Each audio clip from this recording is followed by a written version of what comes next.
Sveiki, šiandien turėjom Lietuvos čempionatą ilgoje trasoje. Labai norėjosi gero starto po vakarykščio nesėkmingo komandos pasirodymo estafetėse.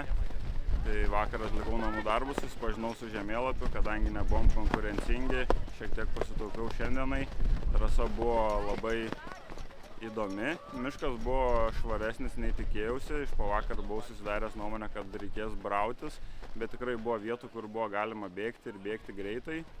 Šiek tiek, manau, pervertinau savo galimybės ir dabartinę formą ir pradėjau trasą per daug agresyviai. Startavau tikrai greitai ir jau 9 kontroliniam punkte buvau pavijęs Tautvydą, kuris tapo Lietuvos vicečempionu 6 minutės, tai leidau keletą punktų jam pravesti, pailsėjau ir tada vėl grįžau į lyderio poziciją, vedžiau.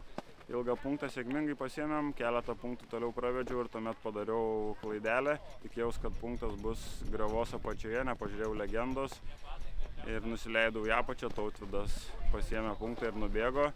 Tai šiek tiek išsimušiau iš ritmo ir jau tada buvau labai pavargęs, tiesiog galvojau, kaip čia saugiau grįžti namo, rinkausi apibėgti keliu į sekantį punktą.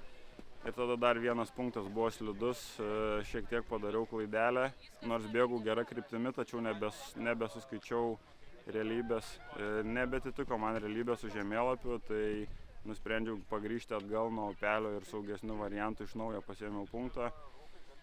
Ir galiausiai pavyko pasiekti finišą, tai labai skauda kojas, labai sunki trasa buvo fiziškai, nežinau ar todėl, kad tiesiog nuo pradžios labai stengiausi stipriai bėgti, ar tiesiog pasiruošimo lygis prastas. Bet šį pavasarį pakeitėm treniruočių metodiką su treneriu, žymiai daugiau dabar treniruojuosi miške, daugiau kalnų treniruočių, tai šiaip labai gerai jaučiuosi miške, tik tai šiek tiek buvo persistengta trasos pradžia, kas pabaigoje lėmė sulėtėjusi tempą.